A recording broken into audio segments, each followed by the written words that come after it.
मैं भारत को भारतीयता की मान्यता के आधार पर फिर से खड़ा करना चाहता हूं, उस काम में लगा हूं।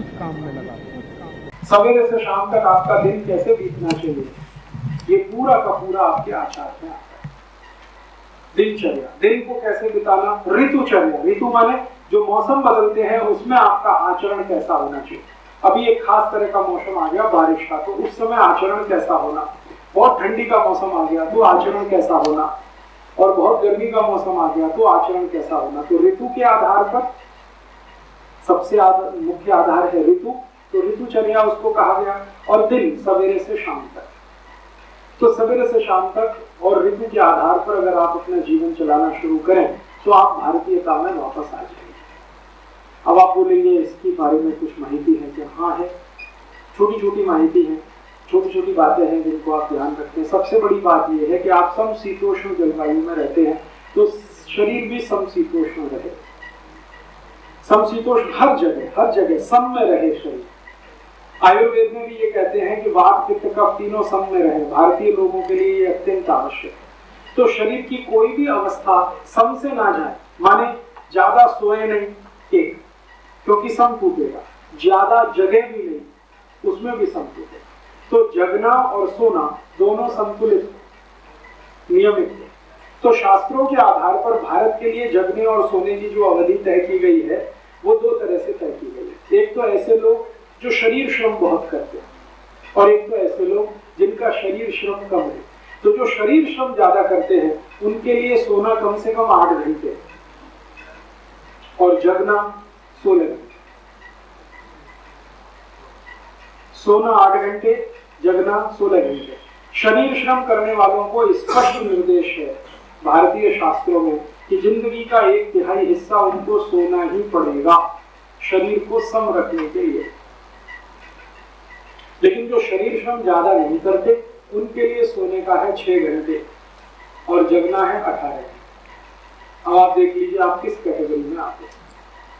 अगर शरीर श्रम नहीं है आपका तो 6 घंटे सोना पर्याप्त है, और शरीर श्रम है तो 8 घंटे। लेकिन कभी कभी एक छूट दी गई है, वो ये कि आपका शरीर जब स्वस्थ महसूस करे उतनी देर सो लेना।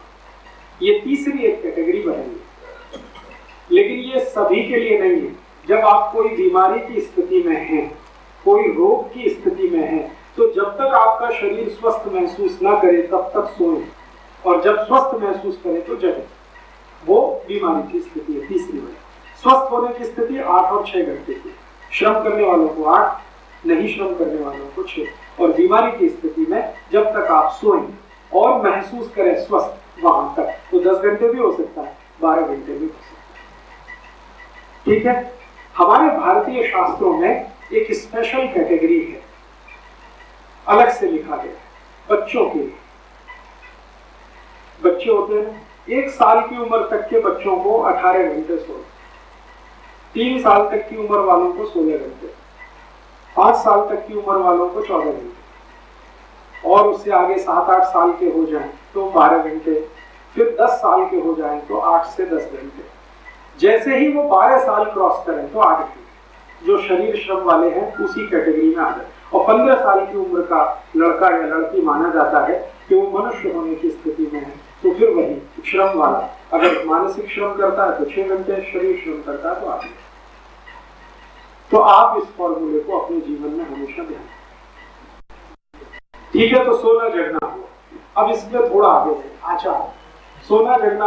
अब अगर आपने सोना जगना फिक्स किया है तो टाइम फिक्स करना। अगर आपकी 8 घंटे की नींद आपको पूरी करनी है तो रात को कितने बजे सोना आपके लिए फिक्स करना पड़ेगा। 8 घंटे की नींद चाहते हैं तो रात में कम से कम आपको 8 बजे 9 बजे तक तो सो ही जाना पड़ेगा, तभी 8 घंटे की नींद हो सकती है। तो इसका माने ज्यादा देर रात्रि जागरण भारतीय संस्कृति के प्रतिकूल है, तो ज्यादा रात्रि जागरण ना करें। लेकिन समय विशेष पर कोई ऐसी परिस्थिति है जिसमें आपको जागरण करना ही पड़े तो वो साल में 2-4 दिन से ज्यादा नहीं होना चाहिए। अभी जैसे समय विशेष कोई आया, आपके घर में कोई पूजा हो गई, महाभारत का पाठ या मान लीजिए रामचरितमानस का अखंड पाठ हो रहा है तो 24 घंटे पूरा होता है, तो उसमें एक विशेष परिस्थिति है तो साल में एक दिन आप ऐसा 2 दिन ज्यादा से ज्यादा 5-6 दिन हफ्ते भर का पीरियड है जो आप इसके लिए निकाल सकते हैं, लेकिन रोज का ये नहीं है। तो आप जरा सोचिए कि बेचारे ये लोग जो कंप्यूटर पर बैठ के अमरीकियों का काम करते रहते हैं, जिनको आप सॉफ्टवेयर एक्सपर्ट्स कहते हैं या बिजनेस प्रोसेस हाउसिंग में काम करते हैं, ये सब लोग भारतीय संस्कृति के विपरीत हैं।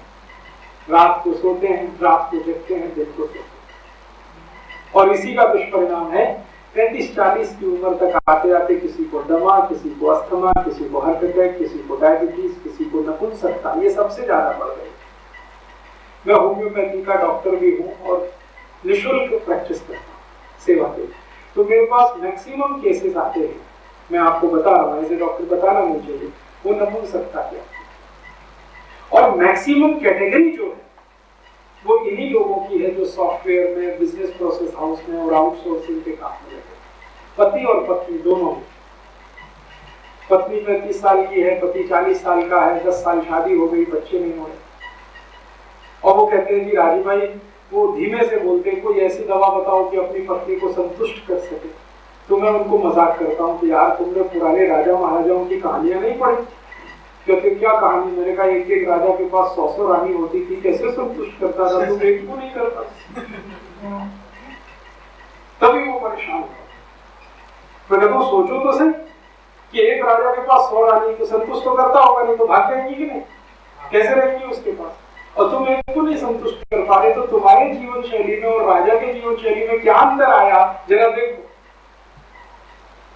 तब उनको रियलाइज, ये नपुंसकता सबसे बड़े पैमाने पर फैल रही है इस क्लास में जो सॉफ्टवेयर में काम कर रहे हैं या बिजनेस प्रोसेस हाउस में काम कर रहे हैं। मुझे ये कहते हुए बहुत डर लगता है कि इस पूरे क्लास में 70% नपुंसक, स्त्री और पुरुष को 70%, इसलिए उनके यहाँ बच्चे ज्यादा नहीं हुए।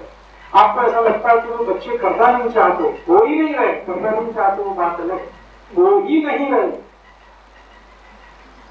क्योंकि जीवन शैली का ये जो बिल्कुल उल्टा हो गया, रात को जगना, सुबह को सोना, यहां तो बहुत तकलीफ आती है।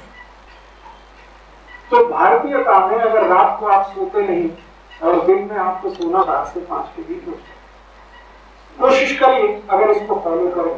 इसको फॉलो करने में जो सबसे बड़ी रुकावट आपके घर में है, अगर आप उस पर विजय पा लें तो ये आसान है। टेलीविजन, अगर टीवी का कनेक्शन काट सकें, या तो कंट्रोल आपका इतना हो कि हम जब चाहेंगे तभी स्विच ऑन होगा, नहीं तो कोई बात ही नहीं है, तो आप इस पर काबू कर सकते हैं और आपके बच्चे भी आपको देखकर करें। टीवी रखिए लेकिन कंट्रोल रखिए रिमोट पर, और अगर कंट्रोल नहीं है तो कनेक्शन काटिए। उसमें कुछ दुविधा मत पाइएगा कि कनेक्शन काटेंगे तो दुनिया से पिछड़ जाएंगे, ऐसी उसमें कोई बात नहीं आ रही है कि आप दुनिया से आगे निकल जाए। उसको देखिए जो पिछड़ने की कल्पना आप करें, कोई जानकारी ऐसी नहीं आ रही है जो आपको दुनिया से आगे निकालती हो, तो पिछड़ने का डर क्यों? दोस्तों, सबसे पहले तो चैनल सब्सक्राइब करें, फिर लाइक, कमेंट और शेयर करें, और हाँ, हमारा एंड्रॉयड ऐप डाउनलोड करना ना भूलें।